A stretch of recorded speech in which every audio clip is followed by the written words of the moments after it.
simpleng buhay. At kakatapos ko lang po magdilig ng okra.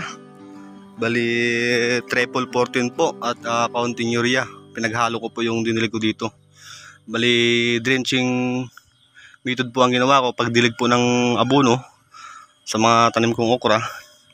Dahil napansin ko po, kaya napaaga yung dilig ko, napansin ko po yung mga dahon niya ay naninilaw. Bali nag-spray na po ako dito. Wala naman pong mga hayop yung kanyang dahon at walang mga damage. Napansin ko po kailangan na po talaga siyang patabaan. Kaya ngayong araw po ay 27 po ngayon. Hapon po ako nagdilig para hindi siya ganong mainit. Talagang sa hapon naman po lang nagdidilig ng pataba para hindi po bugbog yung halaman. Bali isang 16 liters po at isang latang abono. Pinaghalo ko po at tinunaw ko po sa tubig sa 16 liters at yun po ay dinilig ko dito. Kada puno po ay isang lata. Ayan. Kung napapansin nyo po ay ano na,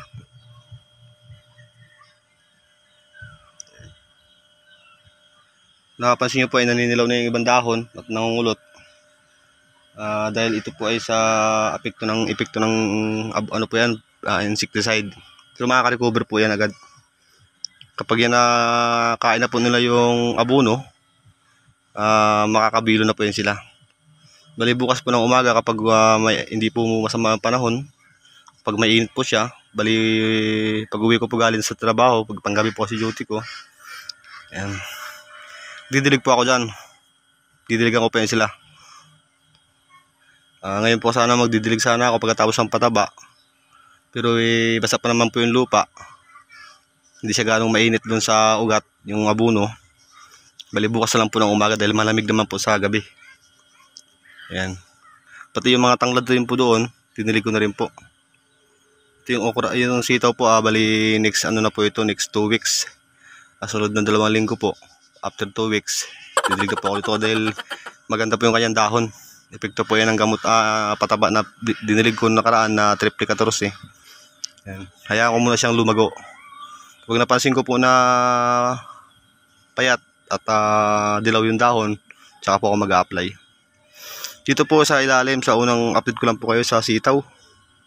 Kapag napapansin nyo po naninilaw yung mga dahon sa baba, yan po ay normal lang. Mga unang dahon niya po yan. Kaya kung magpapalit ang dahon.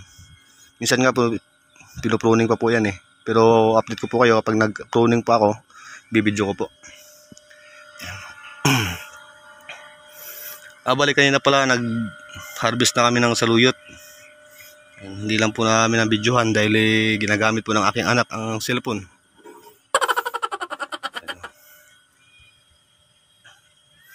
Wala na po problema yan kasi matitigas na po yung kanyang puno. At hindi na po malulusaw ng pataba yan. Ang awa ng Diyos po ay survive na sila.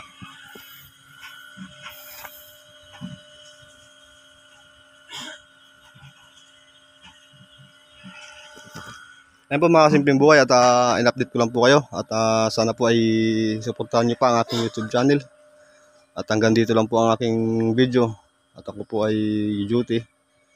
At medyo makulimlim po yung panahon at baka umulan. Ayan po mga simpleng buhay at ingat po kayong lahat. Maraming salamat po sa inyo.